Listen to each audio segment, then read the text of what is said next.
ॐ शुक्लाम्बरधरं विष्णुं शशिवर्णं चतुर्भुजं प्रसन्नवदनं ध्याये सर्वविघ्नोपशान्तये।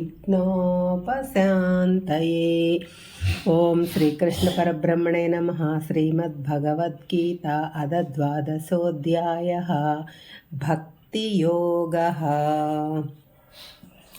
15వ శ్లోకం। యస్మాన్నో ద్విజతే లోకః లోకాన్నో ద్విజతే చ యః హర్షామర్షభయోద్వేగైః ముక్తో యస్స చ మే ప్రియః। ఎవరి వలన ఇతర మానవులు కానీ జంతువులు కానీ భయమును ఉద్విగ్నతను పొందరో, ఎవరైతే ఇతర మానవుల వలన కానీ సకల జంతుజాలముల వలన కానీ భయమును ఉద్విగ్నతను పొందరో, ఎవరైతే సంతోషమును దుఃఖమును భయమును ఉద్వేగమును వ్యాకులతను విడిచిపెడతారో అటువంటి వారు నాకు చాలా ఇష్టులు। శారీరకంగా ఉండే బాధలు ఒక రకమైతే మానసికంగా కలిగే బాధలు మరో రకం।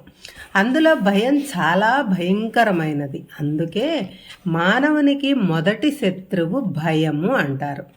కొంతమంది అన్నింటికీ భయపడుతుంటారు, లేనిపోని ఊహించుకొని భయంతో వణికిపోతారు।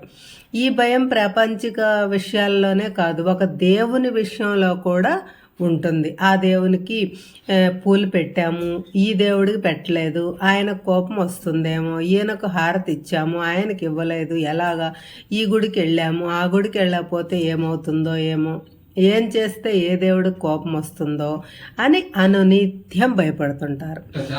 కొందరు ఏ పని చేస్తే ఏమవుతుందో అని భయంతో హడలిపోతుంటారు। ఇవన్నీ అనవసర భయాలు।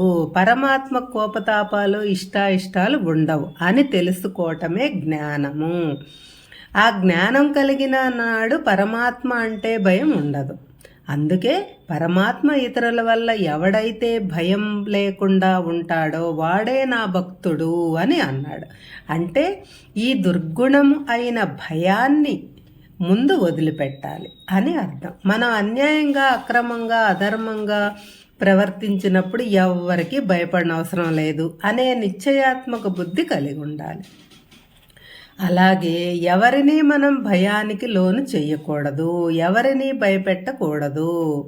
తన వాక్కుతో కానీ శరీరంతో కానీ ఇతరులను భయాందోళనకు గురి చేయకూడదు। శారీరకంగా కానీ మానసికంగా కానీ ఇతరులకు అకారణంగా హింసించకూడదు।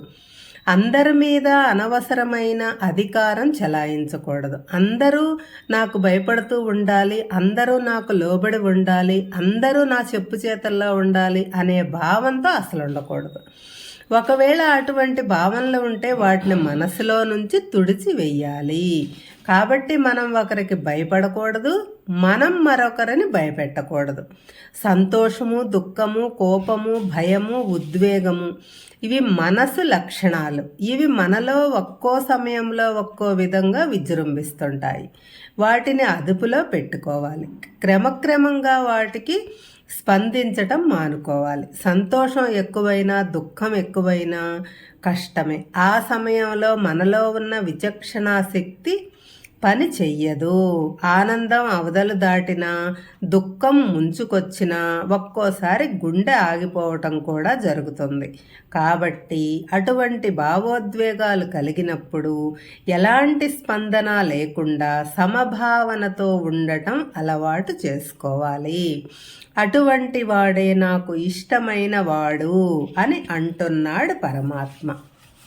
కొంతమంది మనలను ఎదురుగా పొగుడుతుంటారు, పక్కన తిడుతుంటారు। కొంతమంది వాళ్ళ కార్యాలు సాధించుకోవటానికి పొగుడుతారు, మరికొంతమంది ఒకరోజు పొగుడుతారు, మర్నాడు తిడతారు।